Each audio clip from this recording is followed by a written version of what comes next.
Εγκέφαλος Bosch 0261-203-934 είναι από Seat Ibiza 1000 κυβικά, εκείνα τα μοντέλα 95, 96, 97 περίπου. Βλάβη με immobilizer, το αυτοκίνητο δεν παίρνει μπρος. Πάμε να συνδεθούμε στη διάγνωση. Αυτά είναι τα σειριακά του νούμερα 6K906-027D Motronic MP90. Βλάβες εδώ πέρα θα έχει και για immobilizer. Και εδώ πέρα στο adaptation, στο κανάλι 91, τώρα θα μας γράφει ότι είναι σε κατάσταση 4, δηλαδή το immobilizer είναι ενεργό.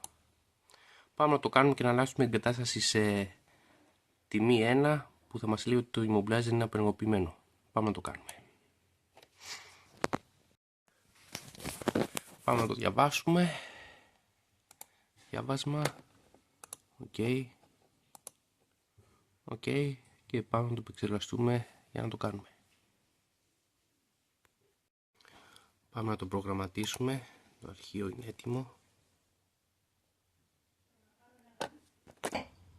Πάμε. Προγραμματισμός. Επιτυχώς. Και πάμε τώρα σε λίγο να το επαληθεύσουμε. Πάμε να επαληθεύσουμε τώρα ότι ο εγκέφαλος είναι ξεκλειδωμένος. Θα συνεχίσουμε στη διάγνωση. Εδώ βλέπουμε τα σειριακά του νούμερα τώρα. Θα εμφανίσει. Πολύ ωραία. MP90. Έφυγε εδώ πέρα και η βλάβη για immobilizer που είχε στο προηγούμενο βίντεο που είχα κάνει. Και εδώ πάω στο adaptation, στο κανάλι 91. Πριν είχαμε διαβάσει την κατάσταση σε 4, τώρα θα έχει αλλάξει σε 1. Οπότε ο εγκέφαλος είναι ξεκλειδωμένος. Άραξε η κατάσταση σε 1, ο εγκέφαλος, το immobilizer είναι καταργημένο.